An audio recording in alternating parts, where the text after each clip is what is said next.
श्रीमान नितिन नवीन जी, एनडीए परिवार के सभी वरिष्ठ साथी, सभी आदरणीय मुख्यमंत्री, उप मुख्यमंत्री, देवी और सज्जनों, आज का दिन आप सभी ने मेरे लिए बहुत यादगार बना दिया है।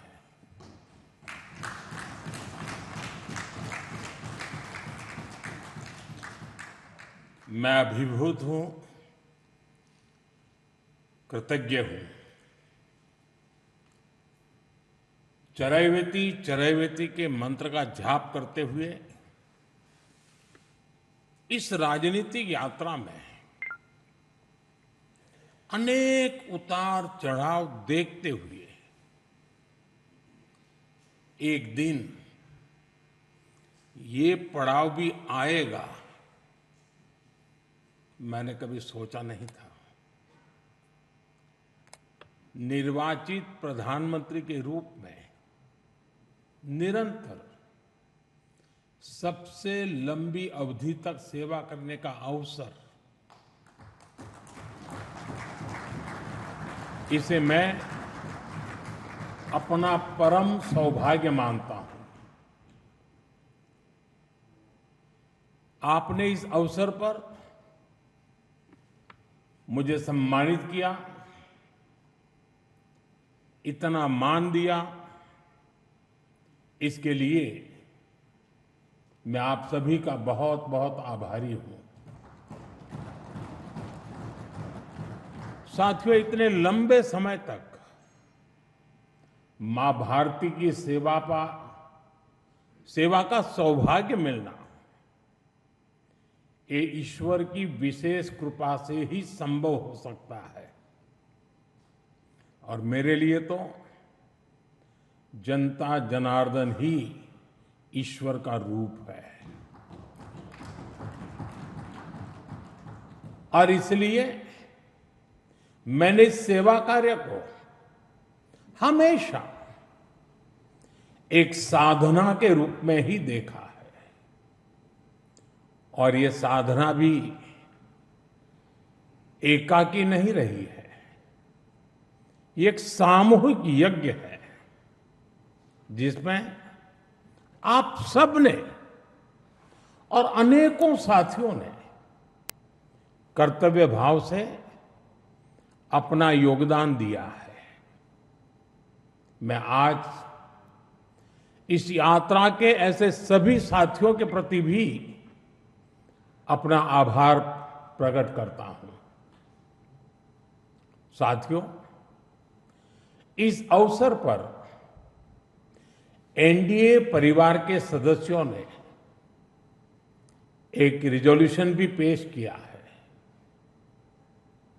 ये आप सबकी आत्मीयता और उदारता है, क्योंकि मैं इस यात्रा को अपनी व्यक्तिगत उपलब्धि नहीं मानता हूं। ये हर दृष्टिकोण से हम सबकी सामूहिक उपलब्धि है। ये एनडीए के हर घटक दल की एक समान उपलब्धि है।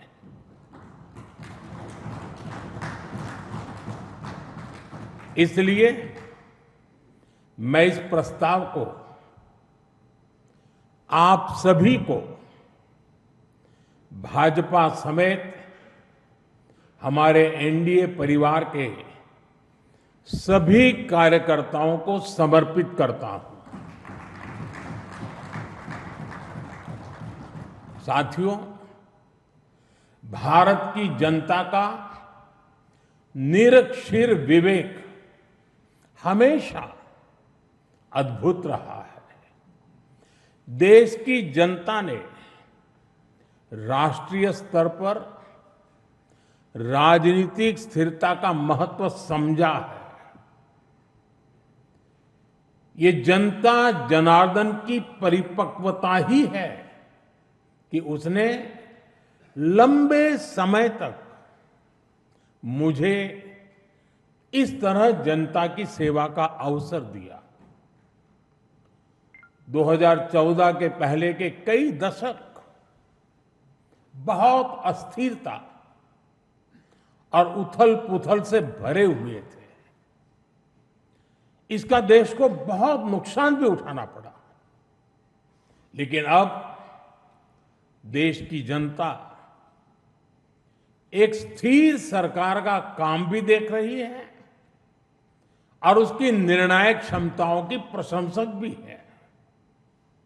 मैं आज देश की महान जनता को भी नमन करता हूं, जनता जनार्दन का आभार व्यक्त करता हूं। साथियों, साल 2014 में जब एनडीए की जीत हुई थी, तब मैंने कहा था कि आज देश के सामान्य मानवी में एक नई आशा का उदय हुआ है। इस आशा का, इस उम्मीद का संरक्षण हम सभी का बहुत बड़ा दायित्व था। देश के लोगों ने कांग्रेस के विश्वासघात के बाद अपना भरोसा हमें सौंपा था। मुझे आज संतोष है, गर्व है कि एनडीए परिवार के तौर पर हमने देश के विश्वास को हमेशा और मजबूत किया है।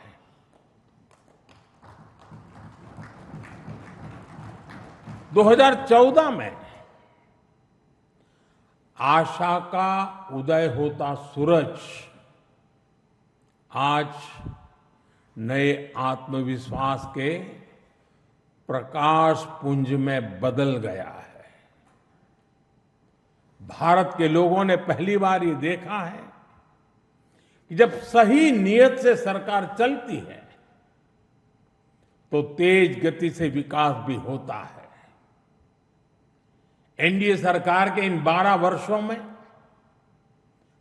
25 करोड़ से ज्यादा लोगों का गरीबी से बाहर निकलना ये दिखाता है कि हमारी नीतियां सही हैं, हमारी दिशा सही है। ये सफलता आज देश के हर उस व्यक्ति को एक भरोसा देती है कि एक न एक दिन उसका संघर्ष भी खत्म होगा, एक दिन उसके सपने भी पूरे होंगे। और मैं मानता हूं, कल जो गरीब था, आज जो न्यू मिडिल क्लास बना है, उसे अब हमें पीछे नहीं होने देना है। इसलिए सरकार के नाते, जनप्रतिनिधि के नाते हमें दिन रात काम करना है, परिश्रम की पराकाष्ठा करनी है। और इस संकल्प के साथ कि 140 करोड़ का ये देश हमसे जो उम्मीदें लगाए बैठा है वो जरूर पूरी हो। भारत का युवा, भारत की नारी शक्ति, भारत का मध्यम वर्ग, भारत के किसान, सबकी आकांक्षाएं, उनकी एस्पिरेशंस हमें पूरी करनी है। आज देश का हर नागरिक विकसित भारत के सपने से भरा हुआ है। विकसित भारत का सपना अब किसी एक व्यक्ति का नहीं रहा, किसी सरकार का नहीं रहा, किसी दल का नहीं रहा। देश के जन जन का सपना बन चुका है, संकल्प बन चुका है। और इस सपने की पूर्ति के लिए हमें अपना हर पल समर्पित करना है।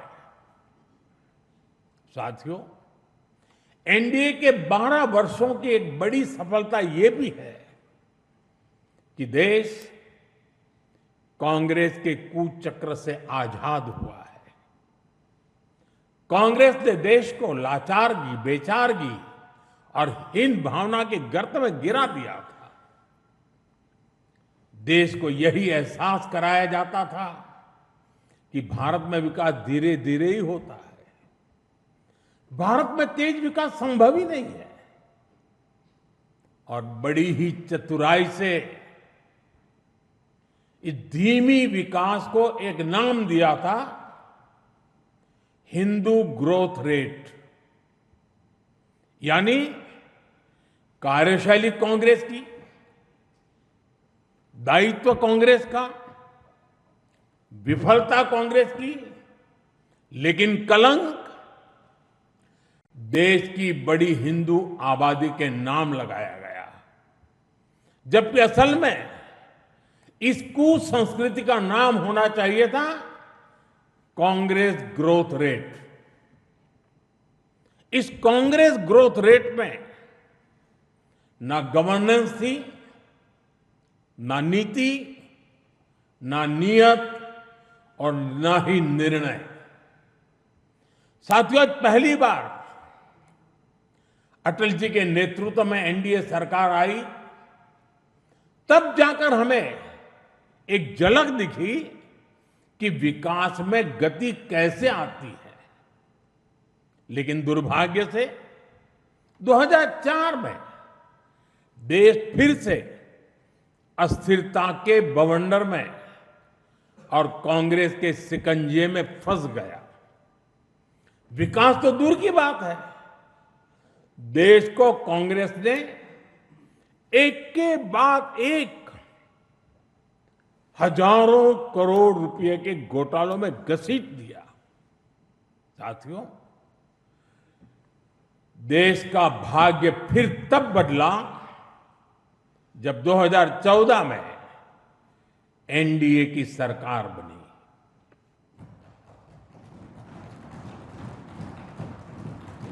देश ने देखा कि जब नियत, नीति और निर्णय तीनों एक साथ काम करते हैं तो विकास की गति कैसी होती है।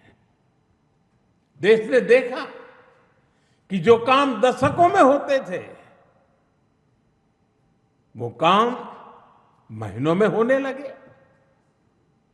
2014 में 74 एयरपोर्ट से 2026 में 160 से अधिक एयरपोर्ट तक, 2014 में 1000 किलोमीटर एक्सप्रेसवे से 2026 में 6700 किलोमीटर एक्सप्रेसवे तक, 2014 में सिर्फ 5 शहरों में मेट्रो से 2026 में 20 से ज्यादा शहरों में मेट्रो तक, 2014 में 700 करोड़ रुपए डिफेंस एक्सपोर्ट से 2026 में 23,000 करोड़ रुपए के डिफेंस एक्सपोर्ट तक।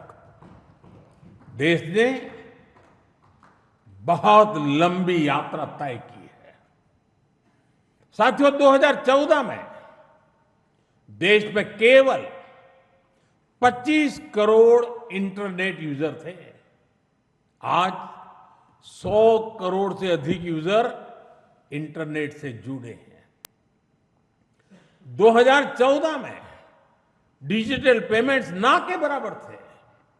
आज भारत डिजिटल ट्रांजैक्शन में नंबर 1 देश है। 2014 में भारत अपनी जरूरत का ज्यादातर मोबाइल बाहर से मंगाता था। आज भारत 33 करोड़ से अधिक मोबाइल हैंडसेट खुद बनाता है। 2014 में सोलर क्षमता केवल 2.5 गीगावाट थी। आज यह 150 गीगावाट से अधिक है। 2014 में एथेनॉल ब्लेंडिंग केवल 1.5% था। आज यह 20% तक पहुंच चुकी है। 2014 में देश की एक भी सेमीकंडक्टर यूनिट नहीं थी।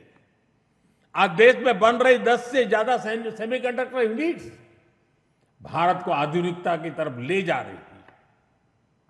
साथियों, हमने देश की जरूरतों को अपनी नीतियों और निर्णयों का आधार बनाया। नई सोच से नए फैसले लिए। हमने युवाओं के लिए स्किल डेवलपमेंट मिनिस्ट्री बनाई। सहकारी क्षेत्र को मजबूती देने के लिए अलग कोऑपरेटिव मिनिस्ट्री बनाई। हमारे मछुआरे भाई बहनों के लिए अलग फिशरीज मिनिस्ट्री बनाई। हमारा फोकस क्लियर था, विकास की इस दौड़ में कोई पीछे न छूटे। साथियों, हमने दिव्यांगजनों के लिए कानून बनाया, आदिवासियों के लिए जनमन जैसी योजनाएं शुरू की। पशुपालकों और मछुआरों को पहले किसान क्रेडिट कार्ड का लाभ नहीं मिलता था, हमने उन्हें भी इस सुविधा से जोड़ा। और इतना ही नहीं, हमारी सरकार ने रेहड़ी पटरी वालों को भी स्वनिधि क्रेडिट कार्ड की सुविधा दी। साथियों, सवाल ये है कि अगर 12 साल में इतना कुछ हो सकता है तो फिर दशकों तक क्यों नहीं हुआ? ये कांग्रेस ग्रोथ रेट और एनडीए ग्रोथ रेट का अंतर है। एक व्यवस्था लोगों को इंतजार कराती थी, आज की व्यवस्था परिणाम दिखाती है। एक व्यवस्था काम अटकाती भटकाती थी, आज की व्यवस्था कहती है काम अभी होगा, समय पर होगा और बड़े पैमाने पर होगा। और इसलिए साथियों, 2014 से 2026 की कहानी केवल आंकड़ों की कहानी नहीं है, यह उस भारत की कहानी है जिसने पहली बार अपनी पूरी क्षमता के साथ दौड़ना शुरू किया है। वो भारत जो बड़े लक्ष्य तय कर रहा है और इन लक्ष्यों की प्राप्ति के लिए जी तोड़ मेहनत कर रहा है।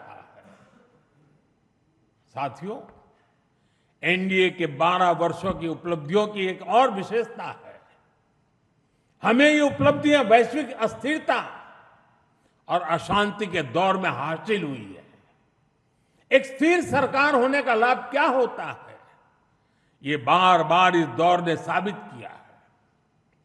कोरोना के समय को हम कभी नहीं भूल सकते, जब हर तरफ हाहाकार मचा था, लेकिन भारत उस हालात को मुकाबला करते हुए भी सफलता से आगे बढ़ा।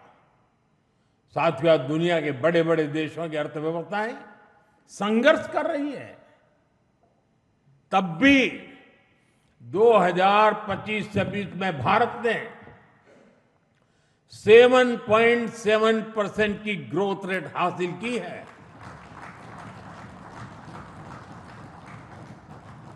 और पिछला क्वार्टर तो जो 31 मार्च को खत्म हुआ, उसमें भी भारत की ग्रोथ 7.8% रही है।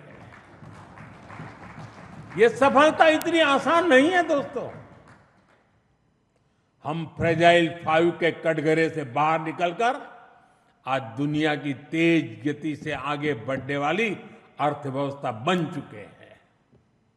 साथियों, कल के विकसित भारत की गारंटी है आज का आकांक्षी भारत। आकांक्षी भारत के गर्भ में विकसित भारत पल रहा है।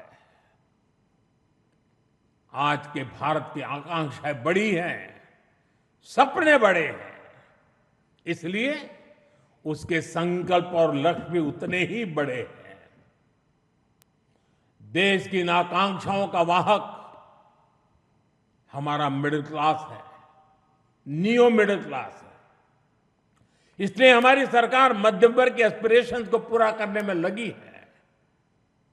मिडिल क्लास की ईज ऑफ लिविंग, उसकी क्वालिटी ऑफ लाइफ, उसके लिए नए अवसर और नई संभावनाएं हमने हर फ्रंट पर काम किया है। साथियों, 2014 से पहले मिडिल क्लास कानून की उलझनों का सबसे बड़ा शिकार हुआ करता था। जटिल टैक्स सिस्टम, आमदनी के सीमित स्रोत और टैक्स का बड़ा बोझ, खराब गवर्नेंस की मार, ये सब सामान्य मानवीय के लिए डेली लाइफ की चुनौती होती थी।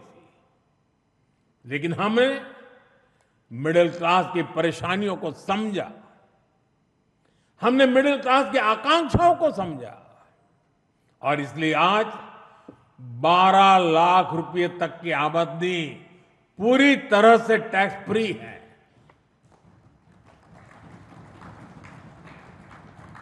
आज देश में सरल और फेसलेस टैक्स सिस्टम है। अच्छे इंफ्रास्ट्रक्चर से उनका जीवन आसान हुआ है। साथियों, बीते 12 वर्षों में मिडिल क्लास परिवार के बच्चों के लिए हर क्षेत्र में नए अवसर बने हैं। मध्यम वर्ग के घर का सपना पूरा हो सके, सरकार इसमें भी मदद कर रही है। घर में इलाज के खर्च का बोझ कम हो, इसके लिए आयुष्मान भारत योजना में बिना आय सीमा के बुजुर्गों को भी शामिल किया गया है। जीएसटी रिफॉर्म का भी बहुत बड़ा लाभ देश के मध्यम वर्ग को हुआ है। उसके लिए हेल्थ इंश्योरेंस सस्ता हुआ है। उसके सपनों से जुड़ी चीजें सस्ती हुई है। इन प्रयासों का परिणाम है कि आज देश का मिडिल क्लास अनिश्चितताओं से मुक्त हो रहा है। वो भरपूर आत्मविश्वास के साथ देश की विकास यात्रा को गति दे रहा है। साथियों, हमारे लिए दल से हमेशा अगर बड़ा कुछ है तो हमारा देश है। दल से बड़ा देश है। और जब नेशन फर्स्ट, देश प्रथम की भावना से काम होता है तो कोई भी निर्णय कठिन नहीं होता। इसलिए ऐसे फैसले जिन्हें पहले असंभव समझा जाता था, जो देश के सुरक्षित भविष्य के लिए अनिवार्य थे, हमने बहुत ही सधे हुए तरीके से उन फैसलों को भी लिया। पहले सरकारें आर्टिकल 370 की बात करने से डरती थी। हमने उसे खत्म करके पूरे देश में एक संविधान लागू किया। पहले नॉर्थ ईस्ट से बम, बंदूक और ब्लॉकेट जाने का नाम नहीं लेते थे। हमने नॉर्थ ईस्ट में शांति भी लौटाई और स्थिरता भी लेकर आई। पहले भारत आतंक के हमलों के बाद चुपचाप दर्द सहता रहता था। हमने आतंकवादियों पर सर्जिकल स्ट्राइक की, एयर स्ट्राइक की। ऑपरेशन सिंदूर में दुनिया ने भारत का सामर्थ्य देखा। साथियों, पहले मान लिया गया था कि नक्सलवाद, माओवाद अब कभी नहीं खत्म होने वाले हैं, कभी खत्म हो ही नहीं सकते। हमने देश को नक्सलवाद, माओवाद के उस जहर से मुक्त करके दिखाया है। साथियों, महिलाओं को आरक्षण, 3 तलाक के खिलाफ कानून, सीएए का कानून, भारतीय न्याय संहिता, सैनिकों को 1 रैंक 1 पेंशन। एनडीए सरकार राष्ट्रहित में कोई भी काम करने से पीछे नहीं रही और हम सभी को इस बात पर गर्व है। मैं आज देश को फिर आश्वस्त करूंगा, देश हित के बड़े फैसलों का ये सिलसिला और भी तेज होगा, तेज गति से आगे बढ़ेगा। साथियों, बीते 12 वर्षों में देश ने जो कुछ हासिल किया वो दुनिया देख रही है, लेकिन अब हमें अपनी दृष्टि आगे की ओर रखनी है। हमें 2047 के लक्ष्य को देखते हुए उस लक्ष्य को पूरा करने के लिए अपनी स्पीड को और बढ़ानी होगी। हमारा बेंचमार्क अब ये होना चाहिए कि बीते 12 वर्षों में जो स्पीड और स्केल हमारी रही है, उसको हम और अधिक बड़ा और व्यापक कैसे बना सके। आज ग्लोबल ग्रोथ में भारत की हिस्सेदारी लगातार बढ़ रही है। इसलिए भारत को अब ग्लोबल पैरामीटर्स, ग्लोबल कंपटीशन और ग्लोबल पर्सपेक्टिव देखना है। दुनिया भारत से सॉल्यूशन चाहती है। दुनिया भारत में वैश्विक सप्लाई चेन का एक भरोसेमंद पार्टनर देख रही है और हमें दुनिया की इन अपेक्षाओं पर खरा उतरकर दिखाना है। हमें यह समय गंवाना नहीं है और मैं बार बार कहता हूं, यही समय है, सही समय है। साथियों में फ्यूचरिस्टिक टेक्नोलॉजी में खुद को श्रेष्ठ रखना है। हमें सिर्फ दुनिया जैसा नहीं करना, हमें दुनिया से एक कदम आगे रहना है।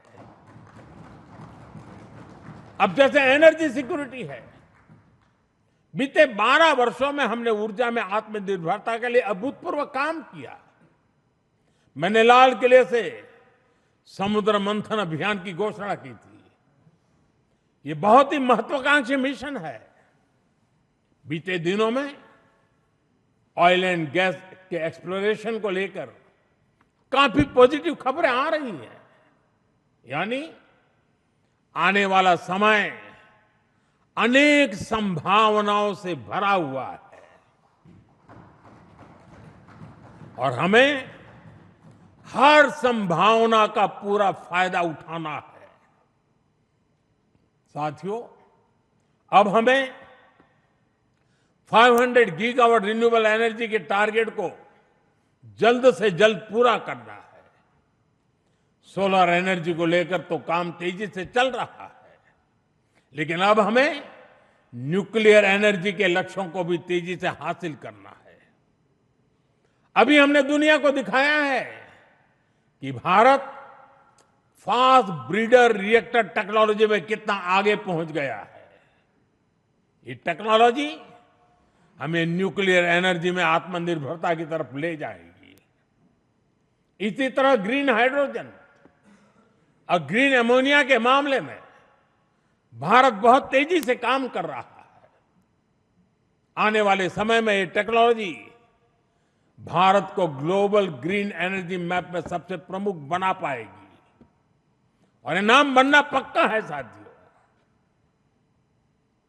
आज बड़े एक्सपर्ट्स भी का भी अनुभव है कि जिन देशों ने मैन्युफैक्चरिंग के पूरे इकोसिस्टम पर 80-90 के दशक में काम किया, उन्हें उसका फायदा इस सदी में मिलना शुरू हुआ। भारत ने 10-12 वर्ष पहले जिस इकोसिस्टम पर काम करना शुरू किया, उसका लाभ अब देश को मिलना शुरू हो गया। 2014, 15, 16 के कालखंड में जो बात नींव डाली गई, उसके फल अब दिखाई देने लगे हैं। भारत तेजी से दुनिया का मैन्युफैक्चरिंग पावर हाउस बनने की ओर आगे बढ़ रहा है। साथियों, energy, minerals, chip, battery storage, space, drone, data centres, quantum computing, artificial intelligence, ऐसे हर सेक्टर, हर टेक्नोलॉजी एक दूसरे से जुड़ी हुई है। ये एक दूसरे की पूरक है। भारत इनके लिए विदेशों पर निर्भर नहीं रह सकता, क्योंकि ये भारत की आर्थिक और स्ट्रेटेजिक हर प्रकार की सिक्योरिटी से जुड़े विषय है। और तभी भारत सेमीकंडक्टर इकोसिस्टम पर इतना फोकस कर रहा है, तभी क्रिटिकल मिनरल्स को लेकर मिशन बोर्ड पर काम चल रहा है। साथियों, शिपिंग सेक्टर में भारत आत्मनिर्भरता के नए लक्ष्यों के साथ आगे बढ़ रहा है। हम एक ऐसे फ्यूचर की तरफ बढ़ रहे हैं जहां हम मेड इन इंडिया शिप पर ट्रेड करेंगे और कंटेनर भी मेड इन इंडिया होंगे।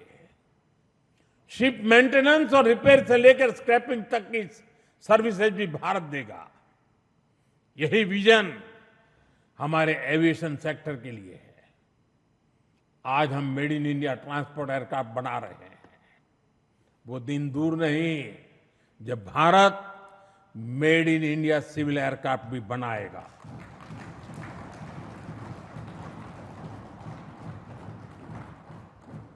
देशवासी मेड इन इंडिया विमान में ही यात्रा करेंगे, वो दिन मैं देख रहा हूं दोस्तों। साथियों, ये सदी टेक्नोलॉजी की है, डेटा की है।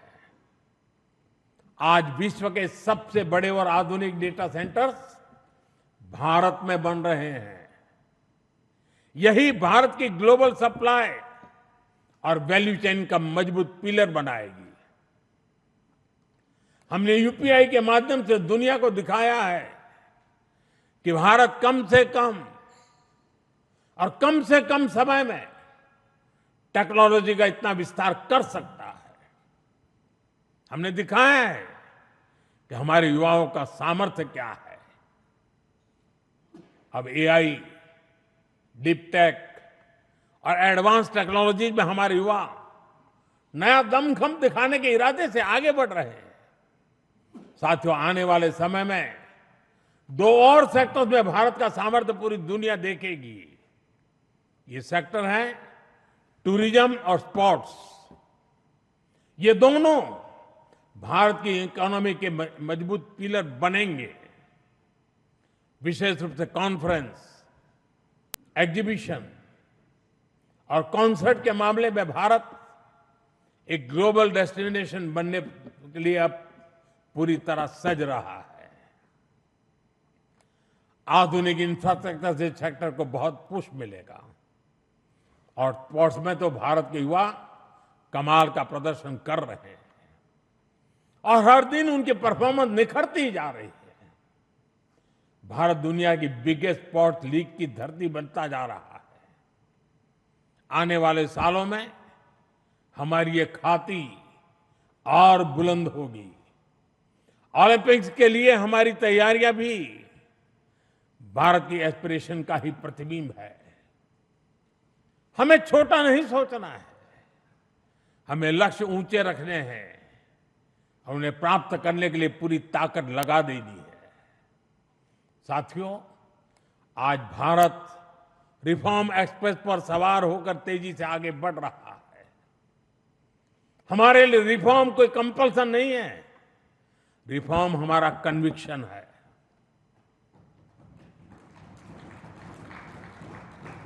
और देश भी निरंतर रिफॉर्म्स को सपोर्ट कर रहा है।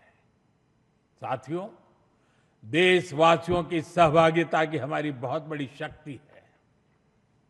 ये 12 वर्ष सरकार और समाज की सहभागिता का उत्सव मनाने वाले रहे हैं। बीते 12 वर्षों में मैंने जो भी सहयोग देश से मांगा, देशवासियों ने दिल खोल करके साथ दिया है। मैंने स्वच्छता का आग्रह किया तो पूरा देश निकल पड़ा। मैंने देश से डिजिटल पेमेंट अपनाने के लिए आह्वान किया तो भारत रियल टाइम ट्रांजैक्शन में दुनिया में सबसे आगे निकल गया। मैंने कोरोना महामारी के दौरान एकजुटता का, संयम का आग्रह किया तो देश ने एकजुट होकर उस महामारी का सामना किया। जनता ने कभी हमें निराश नहीं किया। साथियों, आने वाले समय में भी इसी जन विश्वास और जन भागीदारी के साथ हमें आगे बढ़ना है। सबका साथ, सबका विकास, सबका विश्वास और सबका प्रयास, ये हमारा मंत्र रहा है। सबका प्रयास ही विकसित भारत के निर्माण की असली ऊर्जा है। हमें हर राज्य, हर शहर, हर गांव को जोड़ना है। अब समय आ गया है कि राज्यों के बीच नई प्रकार की तंदुरुस्त स्पर्धा, स्वस्थ स्पर्धा हो। स्पर्धा इस बात की हो कि कौन सा राज्य सबसे तेजी से ट्रिलियन डॉलर इकोनॉमी बनता है। स्पर्धा इस बात की हो कि कौन सा शहर इनोवेशन का सबसे बड़ा केंद्र बनता है। स्पर्धा इस बात की हो कि कौन सा क्षेत्र रोजगार सृजन में सबसे आगे निकलता है। भारत की प्रगति राज्यों की ऐसी प्रगति से ही होने वाली है। आइए अगले दशक को उपलब्धियों के साथ साथ श्रेष्ठता का भी दशक बनाएं। आइए राजनीति की स्पर्धा से ऊपर उठकर विकास की स्पर्धा को राष्ट्रीय संस्कार बनाएं। 12 वर्षों की यात्रा उपलब्धियों की रही है। आने वाले वर्ष और भी नई सिद्धियों के होंगे, और भी बड़ी सिद्धियों के होंगे। इसी विश्वास के साथ आप सभी का मैं फिर से अंतःकरण पूर्वक आपके साथ सहयोग समर्थन के लिए आभार व्यक्त करता हूं। मैं सर झुका करके देश के कोटि कोटि नागरिकों को नमन करता हूं। उनके आशीर्वाद ने हमें ऊर्जा दी है, शक्ति दी है, प्रेरणा दी है, प्रोत्साहन दिया है। ये जनता जनार्दन के चरणों में सर झुका करके प्रणाम करते हुए आइए एक नए विश्वास के साथ हर संकल्प को पूरा करने के सामर्थ्य को जुटाते हुए हम चल पड़े। देशवासियों के सपनों को हमारे संकल्प बनाएं। हमारा पल पल देशवासियों के संकल्पों की साकार करने की यात्रा का अहम पड़ाव बनता चले। इसी भावना के साथ देशवासियों के ऊपर पूरा भरोसा करते हुए आओ निकल पड़े। बहुत बहुत धन्यवाद।